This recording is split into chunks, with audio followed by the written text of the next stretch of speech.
হ কাকা ঠিকই কইছেন চহে ও আগে কত মাছ পাওয়া গেছে ঠিকই কইছেন এখন পুঁটি মাছও চহে পাই না কাকা আত্মীয় স্বজন আইলে কি খাওয়াবো মনে করেন আর পুঁটি মাছও বাড়ির থেকে মনে বাইতে আনলে মনে করেন বাজার তখন কুইটাই না বউরে দেওয়া লাগে। হ্যাঁ বাবু ঠিকই কইছাও।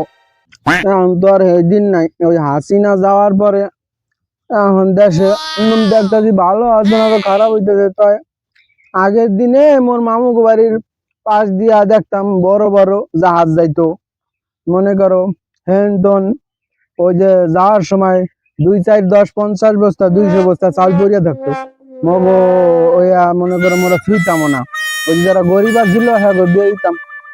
তাই ওই যে তোমার এই খবর হইলো তোমার বাহে জানে, তোমার উদারে কি কম সেই দিন কি এখন আর আছে? হ কাকা এখন তাই কাকা বাসায় কেডা কেডা আছে চাষির কি অবস্থা চাষি কি আসেনি আর আমার স্বাস্থ্য ভাই কি অবস্থা স্বাস্থ্য ভাইরা কই থাকে ও খবর টবর কি ওগুলো তো যোগাযোগ নাই পরিচয় নাই চাচা। আর কইও না বাবু, তোমার শাশির কথা কি কমু। এই 98 বন্যার সময় এই পানির লাগে বাচ্চা গেলে তোমরা তো সোজা ছিলা, এই খবর এই কথা জিগাইলে বুয়ের মধ্যে একসের পরে